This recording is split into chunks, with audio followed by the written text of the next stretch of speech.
Hi, and welcome back to Be Creative Stamping. Today I'm going to show you how to make this card with the Big Shot. We're going to be using the movers and shapers die.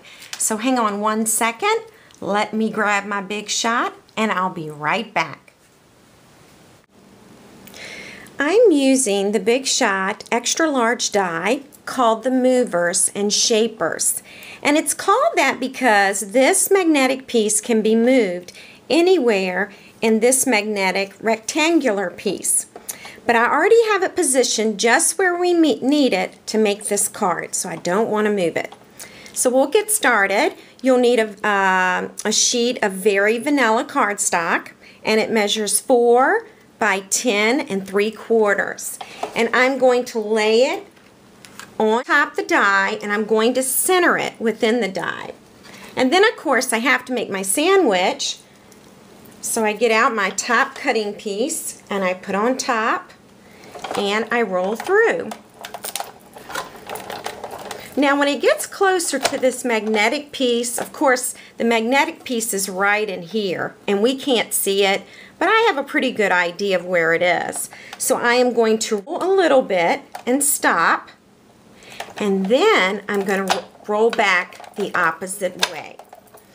And the reason I am doing this is because I don't want to punch out the scallop oval. I just want to make a cut into my paper.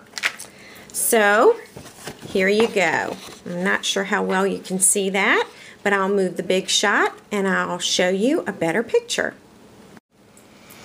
This is what your very vanilla cardstock will look like when it comes out of the machine. Now this score line right here, the Big Shot die will make. And then what you'll do is, you'll just fold it on that original score line, then take your paper and fold it back until the ends meet, and then you will score. Whoops, got caught under there. And then you'll just score that really good, okay? The next thing you want to do is get out your designer paper. I'm using Springtime Vintage. And we're just going to put a little snail on here. Whoops. And then we're going to cover up this front part right here. All right. Now, in order to save a little time, I've already done some stamping and punching. We are going to use the scallop large punch in Baja Breeze, and you are going to put it right here. And then the next thing you want to do is stamp Key to My Heart and Always Artichoke. And we are going to add 2 dimensionals. 1 dimensional will actually be fine, but I'm just going to go on and add 2. And then we got to peel them up. And then this right on top, so we've layered everything. And then we're going to get out our basic pearls, and I'm using the large pearls for this. Oops, and there it goes. It flew right across the room.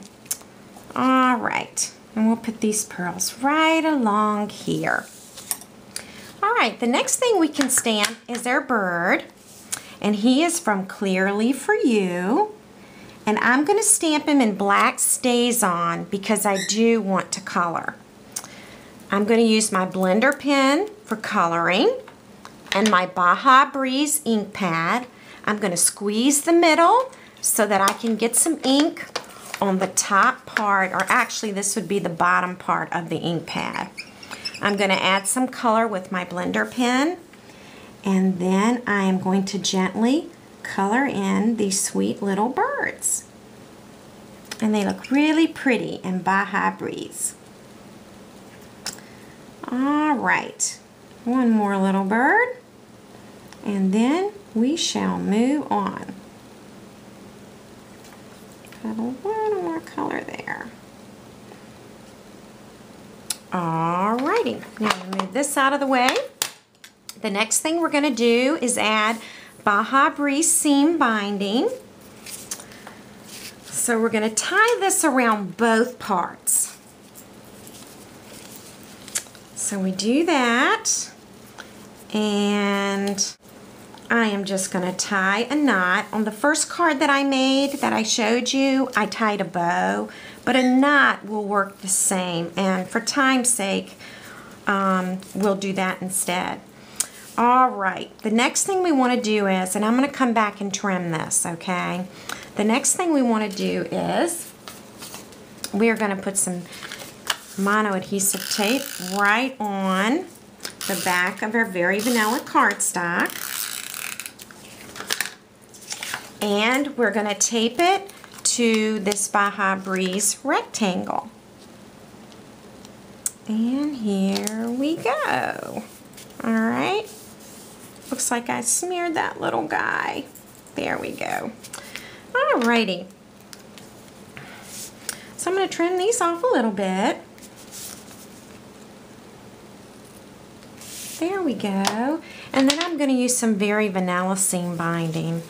Now, if you haven't gotten any of this seam binding, I think it comes in about 5 colors now, and it's so easy to tie ribbons and knots to your cards.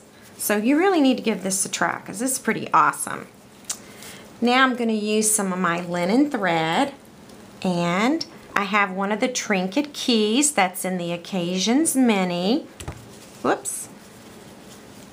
And I'm going to tie just a knot, like I'm tying my shoe, around here.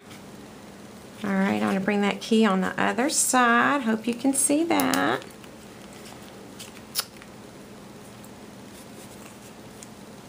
Alrighty. There we go. And I'll just cut off these strings just a little bit. Oops. Just like that. Alrighty. Then the next thing we'll add is one of our rosettes, and this is perfect to add with a glue dot. Unfortunately, I forgot to bring my glue dots over here. So what I'm going to do for now is just stick it there, okay, with a little bit of snail, and I don't think it's going to hold. Sorry about that. Alright, so the next thing, I'm going to teach you how to get your ribbon to curl. Do you see how the ribbon is curled here? That's what I'm going to teach you to do. So you want to fray the end, and you want to find one thread, one that's in the middle, and you just want to scrunch it up, and you just keep scrunching until you get it the way you want it. Alrighty, let's see. And we'll do it again. We'll get one, and we'll start scrunching it up.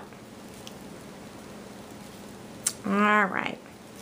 Instead of you waiting for me to do that, I'm just going to show you what this looks like with our little rosette on it. We've got that cute little trinket key, and it says Key to My Heart.